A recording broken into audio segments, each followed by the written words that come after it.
Hello, good evening everyone. क्या हाल है आप सभी के। आशा करते हैं आप सभी लोग अच्छे होंगे, अच्छे से मेहनत कर रहे होंगे, तैयारी कर रहे होंगे भाई। और तैयारी करते रहिए। हमें बहुत अच्छा लगता है कि जो बच्चा हमें पढ़ता हुआ नज़र आता है, हमें बहुत अच्छा लगता है। तो आज वीडियो को स्टार्ट करेंगे एक शायरी से। आपके सामने एक शायरी है, अच्छी शायरी।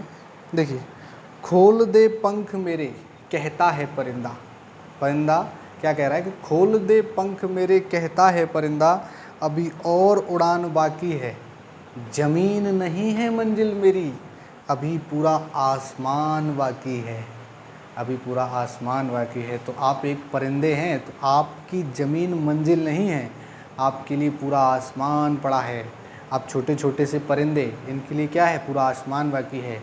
तो मेरे भाई, मेरे दोस्तों, इस आसमान के उड़ कर के मज़े लीजिए, ठीक है। घर में बैठ कर के कुछ बेफालतू के काम ना करें, संघर्ष करते रहें, जीवन में कुछ सीखने का प्रयास करते रहिए, क्योंकि जीवन का लक्ष्य ही होना चाहिए सीखना। क्योंकि जब तक हम सीखते नहीं हैं तब तक करते नहीं हैं, क्योंकि करना हमें जब ही आता है जब हम किसी चीज़ को सीख जाते हैं। क्या कर जाते हैं, किसी चीज़ को सीख जाते हैं, तभी हमें वो काम करना आता है दोस्तों। तो फिजिक्स की श्रृंखला को हम भी जानते हैं दोस्तों। हम आपसे थोड़ा चर्चा करना चाहते हैं 2 मिनट कि फ़िज़िक्स की श्रृंखला को हम गैप दे दे करके आपके सामने आते हैं। कभी 1 दिन का गैप दे दिया, कभी 2 दिन का गैप दे दिया, आपके सामने आ पाते हैं। थोड़ा टाइम का भी शॉर्टेज है, और थोड़ा सा हमारा इसलिए भी मन नहीं करता है कि आप लोग हमारा पूर्ण रूप से सहयोग नहीं कर रहे हैं। जो सब्सक्राइबर हैं हमारे, यानी 114 120 के बीच में लटक गए हैं। तो मेरे दोस्तों, आप उन सहयोग करें हमारा, कि आप उन सब्सक्राइबर को बढ़ाइए, क्योंकि जब सब्सक्राइबर बढ़ेंगे तो भीड़ नज़र आएगी हमें, और हमें भी पढ़ाने में उत्साह नज़र आएगा। क्या नज़र आएगा, उत्साह नज़र आएगा। आप सभी को पता है कि दिसंबर में एसएससी जीडी की 84,000 वैकेंसियाँ आने वाली हैं। कितनी, 84,000 वैकेंसियाँ दिसंबर में एसएससी जीडी की नज़र आ जाएंगी।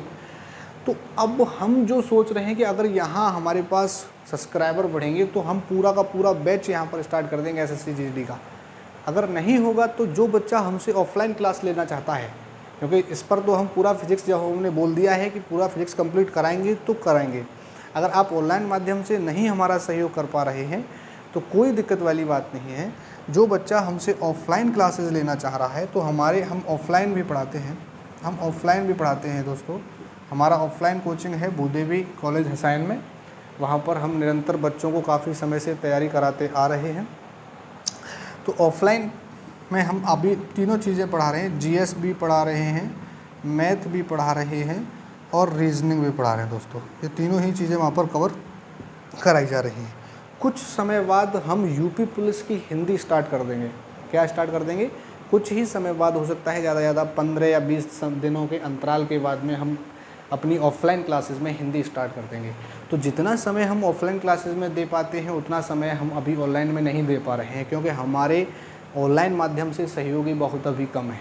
अगर आप हमें ऑनलाइन माध्यम से पूर्ण रूप से जुड़ता हुआ देखना चाहते हैं तो हमारा सहयोग करिए, और यहाँ पर सब्सक्राइबरों की संख्या थोड़ी सी बढ़ा दीजिए, क्योंकि सब्सक्राइबर नहीं बढ़ेंगे तो हमें थोड़ा उत्साह नज़र नहीं आएगा दोस्तों, ठीक है।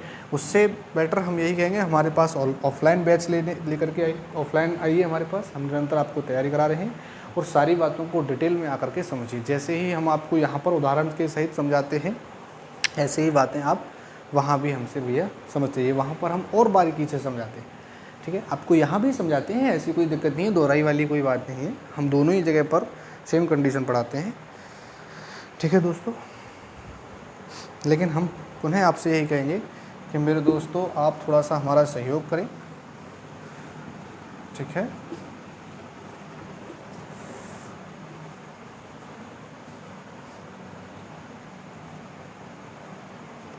क्योंकि हमारा भी एक एम है कि कुछ समय बाद हम भी एक चैनल हमारा भी थोड़ा सुर्खियों में नज़र आता हुआ दिखाई दे। और सुर्खियों में नज़र जब ही आएगा जब आप हमें अपना चाहेंगे, तभी हम सुर्खियों में आएंगे, वरना भैया सुर्खियों में नहीं आ सकते हैं। चलिए चर्चा पर बात करते हैं। और फिर नेक्स्ट बात, जो लास्ट बात है, वो ये है कि आप सब्सक्राइब, लाइक और शेयर जब ही करें जब हमारी वीडियो आपको पसंद आ रही हो तो, तभी हमसे जुड़िए। मेरा पढ़ाया हुआ अगर आपके समझ में आ रहा है तो आप हमसे निरंतर, मतलब बेसोच, कुछ भी बिना सोचे आप हमसे जुड़ जाइए, अगर समझ में आ रहा है तो। क्योंकि अगर मेरा पढ़ाया हुआ समझ में आ रहा है तो मैं आपको बहुत बड़ी ऊंचाइयों तक लेके जा सकता हूं। अगर मेरा पढ़ाया हुआ समझ में नहीं आ रहा है तो कोई दिक्कत वाली बात नहीं है, कोई इसमें मुझे भी कोई दिक्कत नहीं है, मुझे कोई बुराई वाली बात नहीं है। आपने मुझे सब्सक्राइब नहीं किया, लाइक नहीं किया, शेयर नहीं किया, नो टेंशन, ठीक है दोस्तों। एक हमारे फूफा हैं, एक डायलॉग बोलते हैं, डोंट वरी नो चिंता।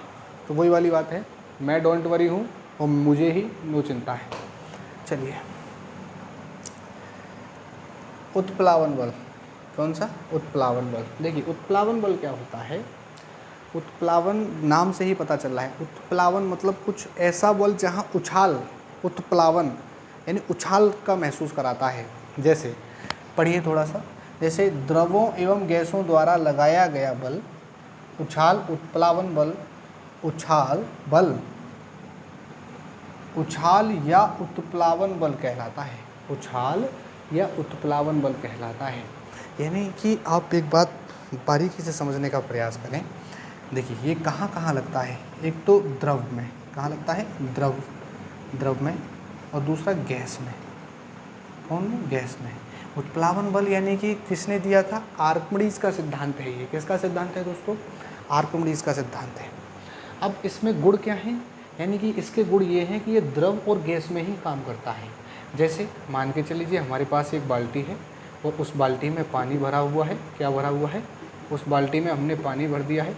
वो पानी भरने के साथ साथ अब मैं इसमें कोई खाली बर्तन, चाहे वो गिलास हो या कुछ भी हो, यानी इसमें हमने पानी भर दिया है ना। अब ये खाली बर्तन है, मान के चल लेते हैं कोई गिलास है। क्या है? गिलास है। अब मैं गिलास को पानी में डुबो रहा हूँ। क्या कर रहा हूँ? पानी में डुबो रहा हूँ, खाली है ये।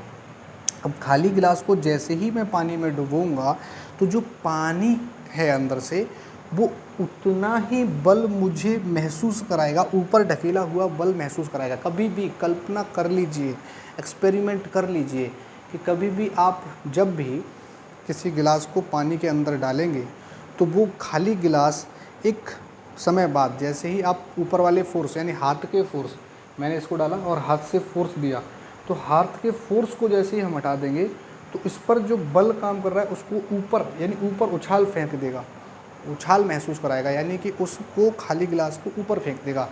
तो उसी को हम बोलते हैं उत्प्लावन बल। उसी को हम क्या बोलते हैं दोस्तों? उत्प्लावन बल बोलते हैं। यानी पानी के गिलास को हमने बाल्टी में डाला और बाल्टी में डालने के बाद में उसमें एक उछाल आया, उछाल को ही हम बोलते हैं उत्प्लावन बल। क्या बोलते हैं? उत्प्लावन बल। अब कल्पना कर लीजिए, जैसे ये तो एग्जाम्पल नंबर फर्स्ट हो गया। क्या हो गया? फर्स्ट हो गया दोस्तों। अब मैं एग्जाम्पल नंबर अगर दूसरे की बात करूँ आपसे, जैसे पानी का जहाज। पानी का जहाज। अब पानी का जहाज का क्या काम होता है? जैसे समुद्र बना लीजिए, ये कोई समुद्र है और समुद्र में पानी भरा हुआ है। क्या भरा हुआ है? पानी भरा हुआ है। ये क्या है? समुद्र। अब ये समुद्र में क्या भरा हुआ है? पानी भरा हुआ है। अब इस पानी के ऊपर जहाज चलता है। क्या चलता है दोस्तों? इस पानी के ऊपर जहाज चलता है।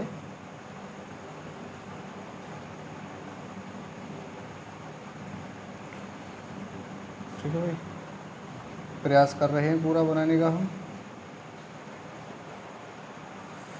पानी के ऊपर क्या चलता है भैया? ये हमने बना दिया। ये आप समझने का प्रयास ज़्यादा करिए भाई, ड्राइंग ना देखें, बहुत मलूक ड्राइंग है वैसे तो हमारी। यानी कि पानी के ऊपर क्या चलता है भैया? जहाज़ तैरता है। तो जहाज़ हो या नाव हो, कुछ भी हो, तो जो पानी के ऊपर तैरती है वो उत्प्लावन बल के कारण तैरती है। कैसे? जैसे पानी है, पानी में जब जहाज़ जाता है तो उतने ही एरिया, यानी कि उतने ही एरिया, यानी उतना जो द्रव्यमान, जो द्रव होता है उतना ही घेरता है। जैसे यहाँ पर समझने का प्रयास करें भाई, उतना ही द्रव को घेरता है। एक मिनट थोड़ा सा फ़ोन आ रहा है। हाँ जी दोस्तों, देखिए भैया समझने का प्रयास करिए, फ़ोन आ गया था थोड़ा सा दूसरे मोबाइल पर। देखिए समझने का प्रयास करिए। हाँ, हम क्या बता रहे थे यहाँ पर कि समुद्र होता है, समुद्र में जहाज है, जहाज उस पर क्या करना चाह रहा है, तैरता है। तो तैरता किस कारण से है कि जैसे ही समुद्र में हम किसी जहाज को या नाव को उसमें डालते हैं तो वहाँ जितना एरिया में जहाज है उतने एरिया के पानी का विस्थापन कर देता है। क्या कर देता है भैया, विस्थापन कर देता है, विस्थापन कर देता है। और विस्थापन करने के बाद, यानी कि विस्थापन करने का मतलब होता है कि उस एरिया से पानी को हटा देता है ना, उस एरिया से पानी को क्या कर देता है दोस्तों, हटा देता है। और हटाने के बाद जो पानी हटा हुआ होता है, समझने का, देखिए एक बार और डायग्राम बना के हम आपको समझाते हैं, ज़्यादा समझ में आया आपको। जैसे हमने मान लिया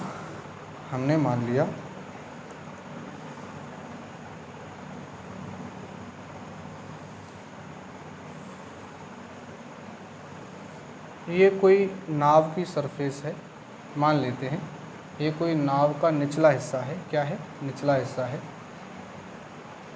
नाव का निचला हिस्सा है। अब यहाँ तक पानी उस नाव में पहुँच चुका है, निचले हिस्से तक तल से टकराया हुआ है।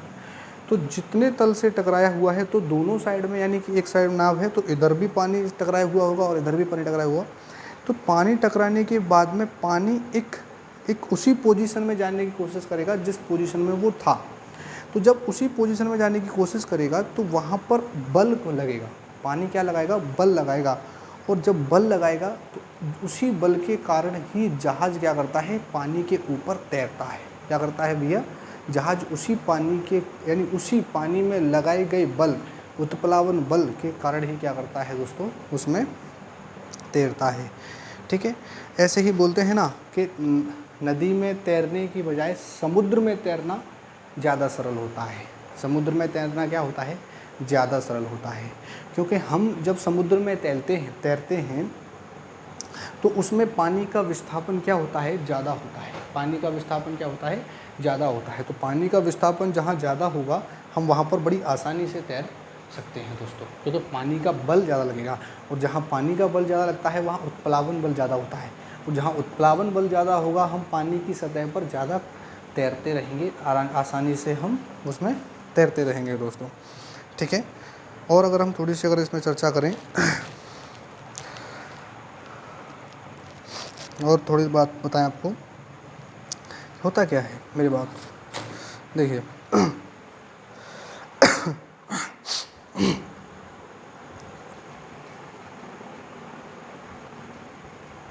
थोड़ी और जानकारी दे दें तो देखिए भाई, देखिए उत्प्लावन बल नदी हो, उत्प्लावन बल चाहे नदी का हो, कुआं का हो, ठीक है, तालाब का हो, इन सभी से ज़्यादा सबसे अधिक अगर उत्प्लावन बल होता है तो वो होता है समुद्र का।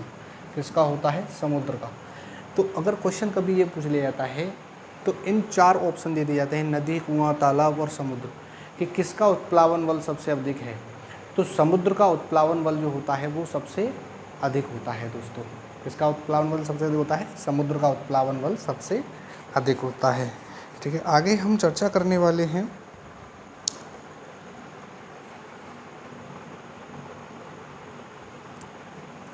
चलिए भाई, इससे आगे चर्चा करने वाले हम पृष्ठ तनाव की। वो क्या होता है, किसी द्रव की वह प्रकृति जिसके कारण इसका स्वतंत्र पृष्ठ सिकुड़कर न्यूनतम क्षेत्रफल घेरने की प्रवृत्ति रखता है, पृष्ठ तनाव कहलाता है। ठीक है भाई, इम्पोर्टेंट बात आपके सामने यहाँ पर लिख दी है। पृष्ठ तनाव का एसआई यूनिट क्या होती है, तो वो होती है न्यूटन प्रति मीटर। क्या होती है मेरे दोस्तों, न्यूटन प्रति मीटर। क्या होती है, न्यूटन प्रति मीटर। चलिए थोड़ी बात कर लेते हैं पृष्ठ तनाव। अब देखिए साफ, अगर हम सिंपल भाषा में आपको समझाने का प्रयास करें कि पृष्ठ तनाव क्या होता है, तो पृष्ठ तनाव कहने का मतलब ये है कि आपने किसी भी बर्तन में आपने पानी को भरा, क्या करा, पानी को भर दिया, तो उसकी सरफेस पर जो तनाव महसूस होता है, पानी में लगा हुआ उसकी सरफेस पर जो तनाव महसूस होता है, उसी तनाव को, यानी कि इस जगह पानी की जो सरफेस होती है, सरफेस ऊपर की जो लेयर होती है, उसे ही वहीं पर क्या होता है, पृष्ठ तनाव। क्या होता है? पृष्ठ तनाव। पृष्ठ तनाव का मतलब ही होता है एक खिंचाव। तनाव मतलब खिंचाव महसूस कराना। तो जहाँ खिंचाव होता है पानी में, जहाँ खिंचाव होता है वो पृष्ठ तनाव के कारण होता है दोस्तों। जैसे अगर पानी में खिंचाव नहीं होगा, पृष्ठ तनाव नहीं होगा, तो पानी के ऊपर मच्छर नहीं बैठ सकता है। कौन नहीं बैठ सकता है? मच्छर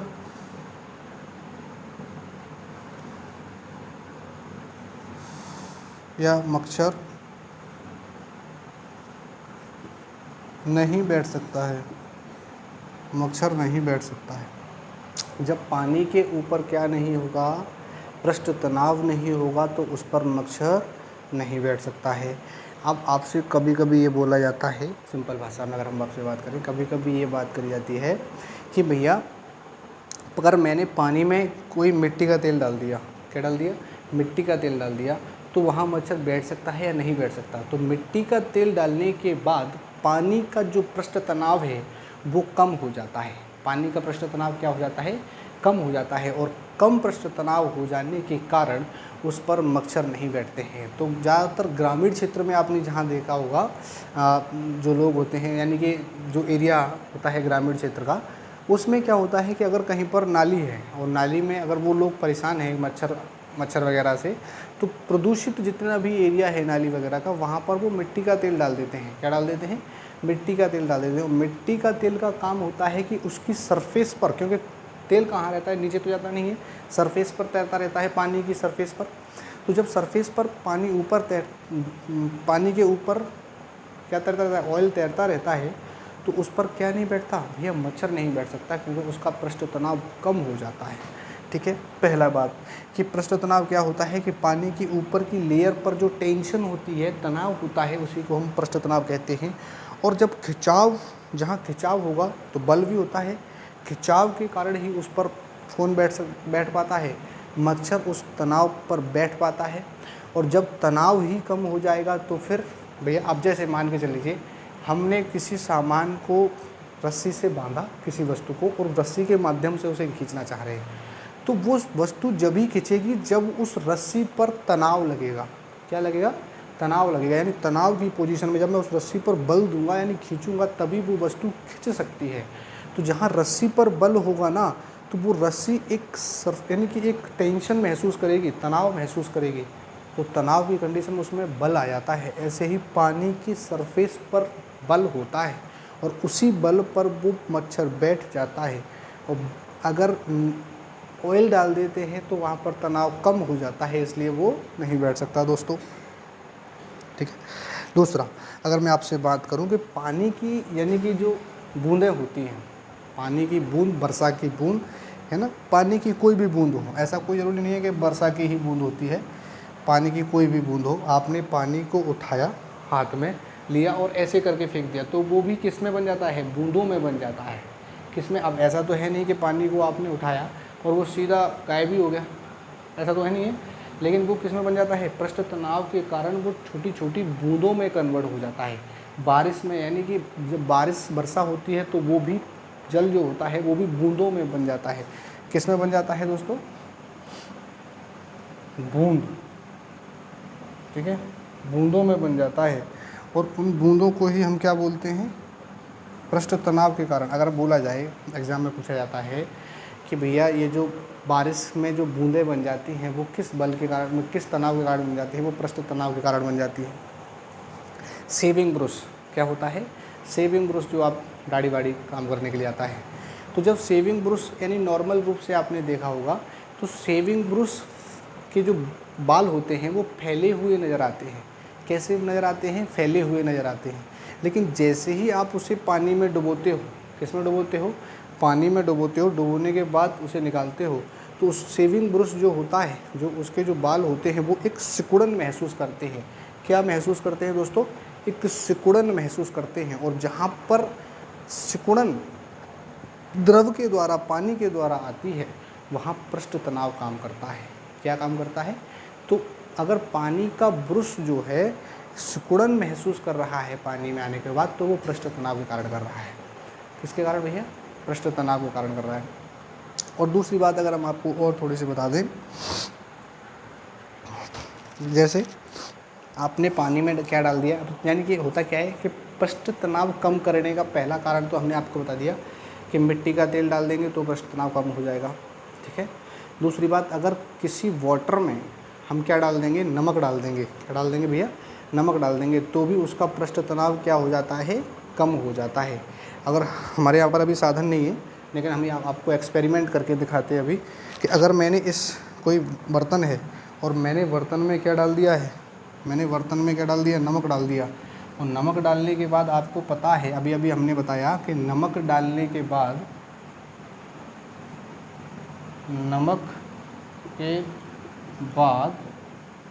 पृष्ठ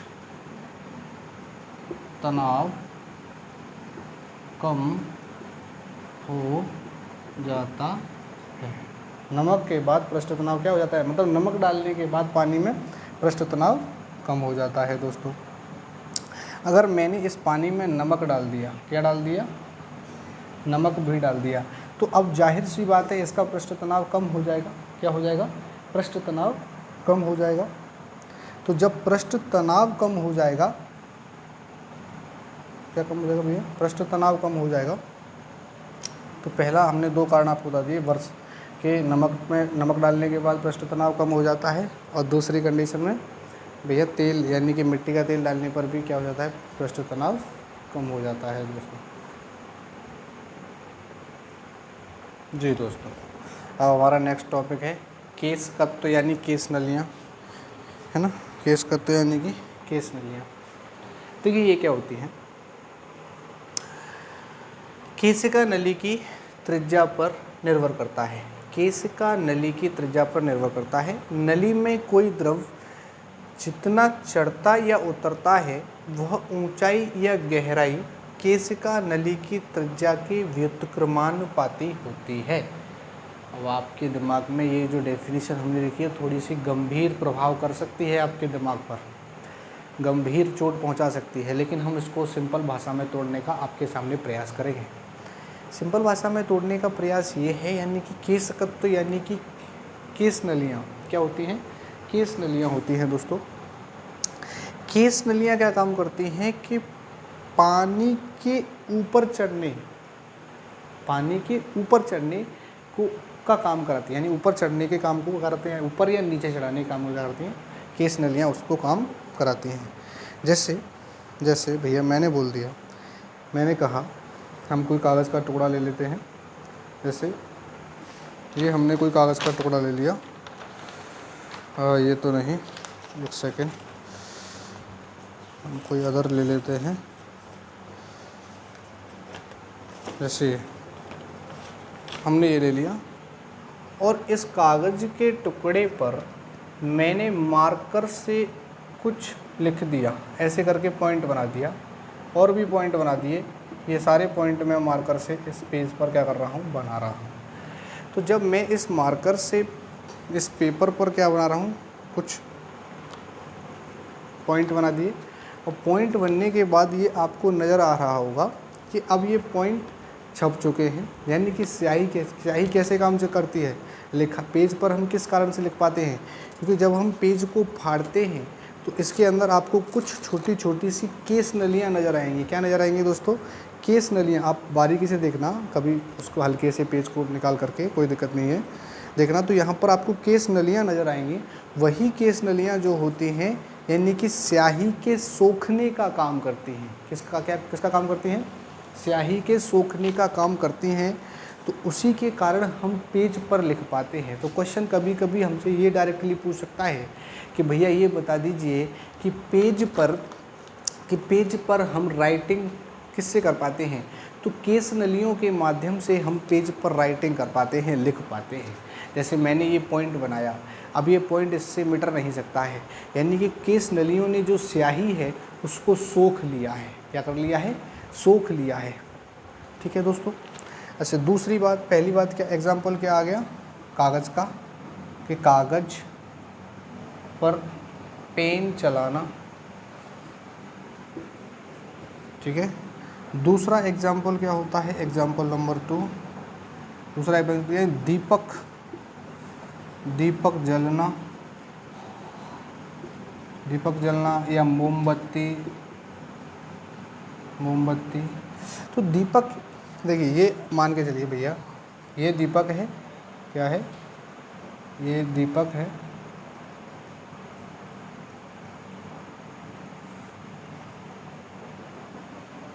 ये दीपक है, और इसके अंदर क्या है भैया, तेल भरा हुआ है। और आपको पता है कि जहाँ से दीपक हम जलाते हैं, यानी कि जहाँ से दीपक को हम जलाते हैं, वहाँ तक एक रुई लगी रहती है। क्या लगी रहती है? रुई का प्रयोग करते हैं। और वो रुई यानी कॉटन, वो कॉटन क्या काम करती है कि उस कॉटन में बहुत, कॉटन को कभी ऐसे करके दूर दूर उसके कड़ों को अलग करके देखना, तो उसमें आपको बहुत सारी केस नलियाँ नज़र आएंगी। तो बहुत सारी केस नलियों को मिला कर के ही रुई बनी, और रुई को ही हमने डाल दिया, कॉटन को डाल दिया तेल यानी कि दीपक में। कहाँ डाल दिया भैया? दीपक में डाल दिया।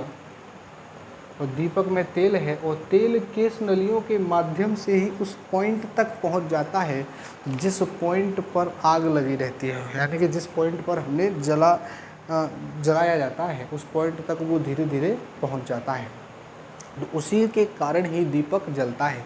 यानी कि कहते हैं ना हम किसी मोटर का प्रयोग करते हैं, ना हम किसी बिजली का प्रयोग करते हैं, लेकिन फिर भी हम पुराने तरीक़ों से जलाते हैं। तो वो वहाँ पर क्या काम करता है भैया? केस नलियाँ काम करती हैं। क्या काम करती हैं? केस नलियाँ काम करती हैं। तो केस नलियों का काम क्या होता है कि पानी के नीचे, पानी को नीचे या ऊपर उतारना ही केस नलियों का काम होता है। दूसरी अगर हम इसमें बात करें, ठीक है, दूसरी अगर हम बात करें कि पेड़ पौधों की शाखाओं जो होती हैं, पेड़ पौधे जितने भी होते हैं, पेड़ है, अब किसी पेड़ की जड़ होती हैं, जड़, किसी पेड़ को आप, पौधा जो होता है, पौधे को कभी एक नज़र करके देखना कभी कल, तो उस पौधे की जड़ें पतली होती हैं, केस नलियों का काम करती हैं। किसका काम करती हैं? पौधे की जो जड़ें होती हैं वो केस नलियों का काम करती हैं। वही केस नलियाँ पौधे में पानी के बहाव को बनाती हैं, पौधे में नीचे से लेकर ऊपर तक के पानी के बहाव को बनाती हैं। तो पौधे में पानी का चढ़ना भी केस नली का काम करता है। तो केस नलियाँ भी उसमें काम करती हैं, क्योंकि उसकी पौधे की जो जड़ें होती हैं वो केस नली का काम करती हैं दोस्तों।